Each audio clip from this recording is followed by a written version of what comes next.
So you're here near your old alma mater, right? Yeah, yeah. Juilliard. Yeah, right on over it, beside it. I'm not actually sure where we are.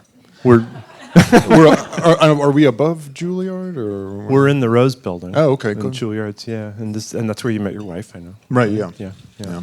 And so we also know that as the story goes that you had been a Marine and that you were not deployed, and it's interesting that I'm interested in the idea that you felt like the training that you got and the example of working together as a team really helped you when you started to make movies. Yeah, that's a good thing that I took out of being in the military was the working as a team to accomplish a mission bigger than any one person, and that everyone had their own individual role, and they kind of had to stick to that and not worry about. I mean, you had to be worried about everybody else, but you had your job, and you had to be the best version of it that you could be at that moment, but within this kind of structure of this 4-man gun team, and there's someone who is in charge of it, you know, like a director or a squad leader, and when they're good, it makes it feel like what you're doing is valuable and necessary and important, and when they're bad, it sucks, and you feel like it's a waste of resource and time, and you know, the mission gets really unclear and feels very pointless doing what you're doing. But when someone's doing in charge and they have a very specific goal, then it really feels like you're doing something, and all the pain that's associated with it is worth it for this kind of end goal that you'll never really get to see. Well, I guess in this you can see it if you want to. But that idea made sense to me, and I feel like it's easily applied to a film set. Yeah, I mean, it makes perfect. The parallel is... And even just having to adapt and improv. Like you plan for things, and then as soon as you get there, everything's wrong. Or you can do as much work as you possibly can, but then you forgot that, you know, fighter pilots are training at a different place, and that's, you know, screwing up sound, or someone's sick, or some, you know, just the elements you can't, the camera's screwed up, or your gun's not working. And then you have to figure out how to adapt. So you prepare for that, to adapt. You prepare to be unprepared, right? I guess. Right. Yeah. And to be able to adapt on the spot. Right. Yeah. I just want to find out how many people in the room have seen Paterson? Nobody. Yeah. Well, I know you people have. Did Jim Jarmusch raise his hand? No. Okay. I don't think so. Yeah. He's like, fuck it. I hope that everyone is going to see it who hasn't seen it, and probably a lot of you are going to be seeing it tonight, and I think most of you know the barrel outlines, but Adam plays a driver named Paterson in the city of Paterson who is a poet, and you were talking about beforehand about exposing yourself to poetry as you were preparing for the movie. What? Exposing yourself to poetry as you were preparing for the first time. Yeah. But had you, was that your first time reading that vein in American poetry, William Carlos Williams? Yeah. I knew E. Cummings' poems, and I really liked those. And I played Chicago. I remember learning when I was in high school for some reason that poem always. But apart from that, no. I mean, I knew like little things of William Carlos Williams, but I didn't know Ron Padgett or Ron Padgett is the poet who writes the poems for that your character writes. Yeah, who Jim knew for a long time and asked him to do it, and he said yes. And they're all, but I didn't. And then just hearing Jim talk about it was a really great school in poetry. But I didn't know anything about it. I don't know much about it now, even. Well, but and then I would write poetry, and that was really bad. When we were doing nothing you want to recite now. Nothing I'm sure. I want to recite. All right. That was the first thing I took actually when we were writing, because I was writing poetry throughout. And then the first thing I grabbed is my book of poems because I didn't want to read it. You didn't want anybody to read it. You didn't feed it to the dog, did you? No. Oh, okay. All right. Yeah. Oh, I don't want to give anything away about the movie. Yeah, that's the end of the movie. Yeah, there we go. Oh, well. No, I'm kidding. That's a joke. Yeah. But what's at the core of the film is the idea that William Carlos Williams, as many of you probably know, was a doctor, and when he was practicing medicine. He was a real doctor. I mean, he had a lot of patients. He worked in neighborhood. He lived in East Rutherford, New Jersey. And then the minute the patients were gone, he would flip up the typewriter on his desk. I almost said computer. And he would work on his poetry. And that's a through line with Wallace Stevens and a lot of other writers. So that's something that's central to the character, that he's a bus driver, and his sense of time and dailiness is... Yeah, but also identity, I think, is something that Jim was talking about from the very beginning when we first start talking about it, that he is a poet, but he's not defined by it. He's a bus driver, but he's not defined by that. Why can't the two coexist? Why do you have to be just this one thing? He was in the military also, but it's kind of mentioned and not really addressed again. And I mean, I hope that's not giving anything away, but that idea I liked a lot. That I was in the military also. I don't walk around saluting things, or walk into a room and look at an exit. Or I mean, I do that, but like right now, we're all in it together. Semper Fi. Yeah, right.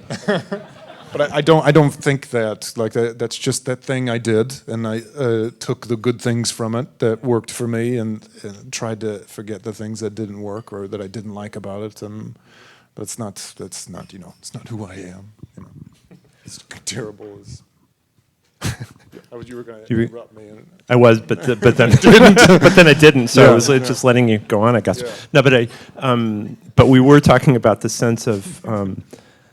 The beauty of the film, I don't want to, we don't want to talk too much about the film before the majority of the people in the room have seen it, but it's the dailiness of the movie and the beauty of dailiness and the rhythms of it that's at the core of the movie, and that you, in your performance, I must say. No, yeah, well, just being observant of all the things that are around you and not taking and finding beauty in small things, which is a very kind of sweeping, idealized maybe thing to say, but the way I think that it's in the script and the way it is. Yeah. When we were doing it was really great. Plus, you're surrounded by an incredible group of people. It's hard not to want to show up on set and just listen to those people talk or act or do their job, and that's a really exciting thing. That was the best part about it, was getting to watch everybody else and listen to everybody else. Mm. Do you enjoy working in different registers with different filmmakers? I mean, adjusting to their wavelength. Yeah. I've don't really have a set way of working where that you suddenly show up on set and try to impose that way on everybody else. I feel like the only thing that's consistent is know your lines and then show up on time. Those are good things. Yeah, wearing your costume. Yeah, but then every set is different, and I feel when you try to impose your way of working or what is familiar or comfortable to you, then suddenly it's not as fun. I don't think you don't maybe grow as much when you have to adapt to like kind of the mood of the set. Then suddenly you're less in control, and you learn maybe something new that you wouldn't have worked on before, I think. Yeah, imposing your way of working would be a really frustrating kind of experience. Yeah, especially if it is a team thing, then it's very much about me and my how I see this thing going, and I think it closes you off to so many other ideas. That's also even in acting. I think when you're if you have an idea of how it goes and you show up and you just do your idea, then there's so many other possibilities to get to the same result. So why would you shortchange yourself and not kind of set yourself up to fail by not listening to anybody else that's around you? And again, Jim, a lot of great people want to work with Jim, so he's surrounded you with all these great people. Why would you shortchange yourself and not be open to all their ideas? It's maybe we shouldn't tell you how rare that is. It's extraordinary. Rare to work with. Well, no, for an actor to be that, disinvested in having their own imprint as opposed to. I mean, I'm definitely concerned what I'm doing, and think it's. I think maybe need to actually pull back less with like the anxiety that I always associate with work, where it monopolizes all of my thoughts, and I think it's terrible, and drive everyone around me crazy with how tell me it's bad and things like that. But That's not really what you were asking, though. But I think just because that's the only other way I know, I guess, for going to school here, or not here, but at Juilliard, and being from the military, where I see the benefits of, passing the ball to somebody else and not knowing what's going to happen. I mean, so. At this point, you're also, and I know that you've gotten this question before, but working in different registers of kinds of filmmaking. It's going from doing the television series, doing a film like Paterson or Silence, doing the Star Wars series, and that must be, from this perspective, very interesting as well. It is, yeah, because the size of Star Wars, it's very much like special. There's a lot of special effects, and they always call cut, and hundreds of people descend that you didn't know were there. And there's like one guy's job to just move a glass and brush a leaf and or like operate the snow machine, and that's the time in between can take so much time that you start to lose focus of what the story. There's just a lot of noise around it, which is good because it also forces you to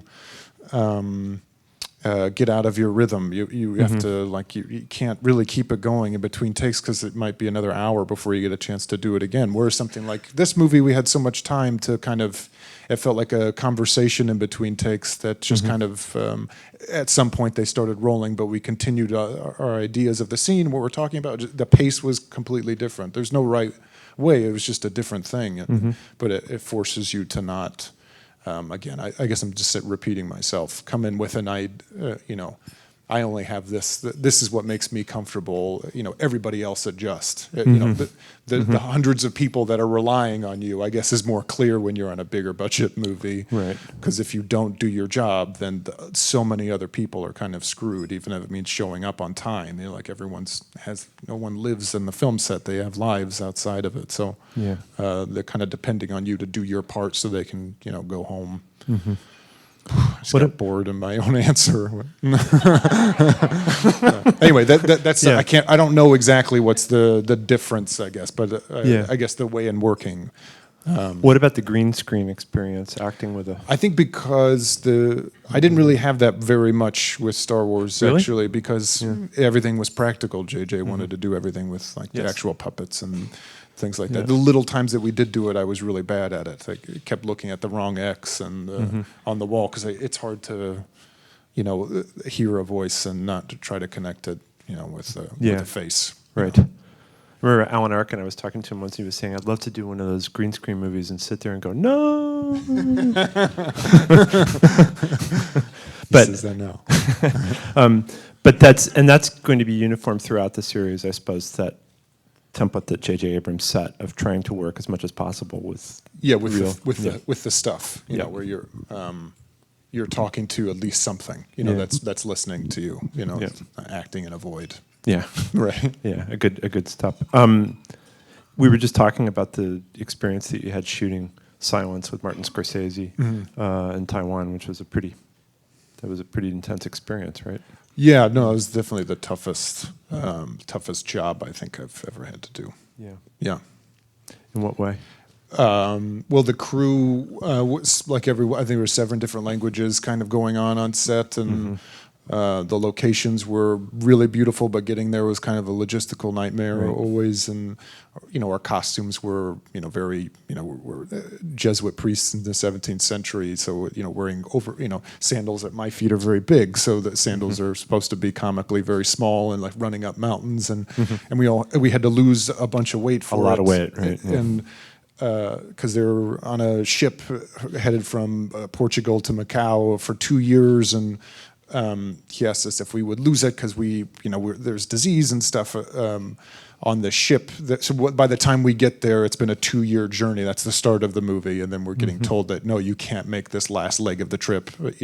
After we've been starving for a long time, and then that's torture until then. So all that kind of affected everything. In losing the weight because you're so hungry and just talking trying to communicate anything ideas is really difficult. Sometimes it's great because you're so tired that you're not putting anything on top of what you're doing. You're not all you can do is listen and respond, and you're not trying to add anything on top of it. But then sometimes it's bad because a scene wouldn't work, and I have no ideas to make it better because you just can't think of a good idea, But then you have a scoop of peanut butter, and you're like, I have all these ideas, But that was just that was tough. That was tough. I mean, but it was good. It lent itself to what it was. It's hard to do a movie about Jesuit, Portuguese Jesuit missionaries. Oppressed Portuguese Jesuit priests when you're well fed and well rested. And, That's right. It does. Your trailer's really nice. You're drinking bottled water. And the language thing. You were in Taiwan shooting a film set in 17th century Japan with the American English crew, Italian production designer. Right. Yeah. Okay. Yeah, my driver didn't speak very well, so English very well. So even just getting to, getting anywhere was it just took a lot of effort. And plus, a lot of I had an identity of a city is through its restaurants and food, and that's like a big way in how you get to know a culture. But when you're not eating it, you're like, this place sucks. There's nothing going on here. And then my wife came for a week, and I cheated, and went out and for a night, and I had dinner, and I'm like, this is a beautiful city, Taiwan's a magical place. Like Paterson, New Jersey. Paterson. Yeah, exactly. Yeah. I was struck when I read when you came to the city and you were going to Juilliard, you would go home at night and educate yourself by watching movies. I mean, get yourself in the groove of watching movies, watching Fellini and. When I was at school, did you miss the first part? Yeah. Yes. And also just when I was a kid, when I was in high school, the Mishawaka, Indiana, isn't the cultural hub of the world, so is that true? Yeah, it's very true. Okay. Yeah. So my only outlet to anything that was Blockbuster Video, PJ's Video, Hollywood Video. It's like three. Places in my town, I would just go over and watch movies and educate myself on something. There's no theater. I mean, there was the Round Barn Theater that the Amish ran. They did Annie Get Your Gun 5 years in a row. I hate this one. What did they show there? Annie Get Your Gun. Annie Get Your Gun. Yeah. Oh, okay. I can't remember I think they did the Music Man one year. Right. But there wasn't I didn't know much about. Anywhere outside of Mishawaka, Indiana, Yeah, and except through films. Yeah, through film, and you were. I think you mentioned that you would watch Marty's movies and you probably Jim's movies when you were younger. And my grandfather actually, he would record. On VHS, he put the piece of tape over the tab, so you could record, and he would record movies off TV. So my sister and I could watch, the edited version where there's so you can watch Lethal Weapon at 7, but they've taken out, all the nudity and thing, but shooting people was totally fine. In his mind, and all Audie Murphy movies and. The Muppets Christmas Carol, just the spectrum. All the classics. Yeah. So he had four of them on one tape, and he would catalog them and type them out in a piece of paper, a running time, the actors, a list of what happens in the movie, and he would put them in a book, a binder, and every. And so if we wanted to watch a movie, my sister and I would open up this huge, folder and all these laminated pages of there are 5 movies on each cassette tape and a description of them and when they came out. And so we'd go through it and he'd number them and he'd put them on a shelf next to his bed. Yeah. It wasn't in a different room. His next to his bed where he slept. And he would have them all right there, so we'd look at I'm going to watch number 59, and you would go and find 59 and be Lethal Weapon. Right.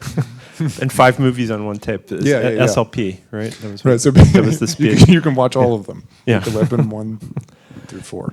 I guess I just want to edge to a close by asking you if you write, because I must say that it strikes me that you have the temperament of a writer, and I'm not sure why I'm saying that, but... I don't know. No, okay. I've tried to write before, and it's too bad. I think I don't... I've met really good writers who I am like, oh, you're a really good writer. I don't see the world how you do.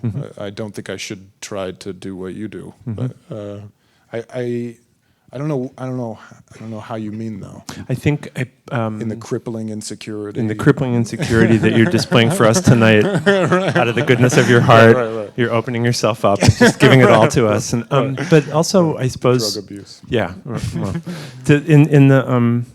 in the film, your relationship to words also is not everybody. I mean, it's extremely beautiful. It's something that I find myself thinking about. I've seen the Paterson a couple times and plan on seeing it a few more times. And I love language. I think is a big thing that I didn't really come to until later in life. I think post-military, didn't read a lot. There was like a reading that wasn't really encouraged, or not initially encouraged. Like all these books that my wife had read when she was a kid. I just had no idea what they were. The books you were supposed to read in high school, like I never read. And language just really wasn't how people communicated in my family. I mean, not to say anything bad about my family. It wasn't a very verbal household, and I could see a lot in them and in people when I was in the military. The absence of language really made people do crazy things, and not being able to express yourself made I think can make people angry, aggressive, and I just saw many examples of that. So when I went to school and for really the first time discovered plays, really, because I knew about acting and plays, but I didn't read anything until I went to Juilliard, where you're kind of like inundated with all these great writers. Then I noticed in myself that for the first time I was really to label the things that were not right or were right, or I wish I had the words for at the time.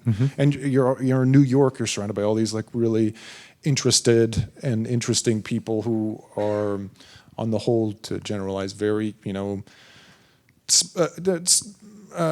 an edge, and are around more culture. So their language is something that's more like a tool and a weapon, and I wanted that, and be able to explain a lot of things.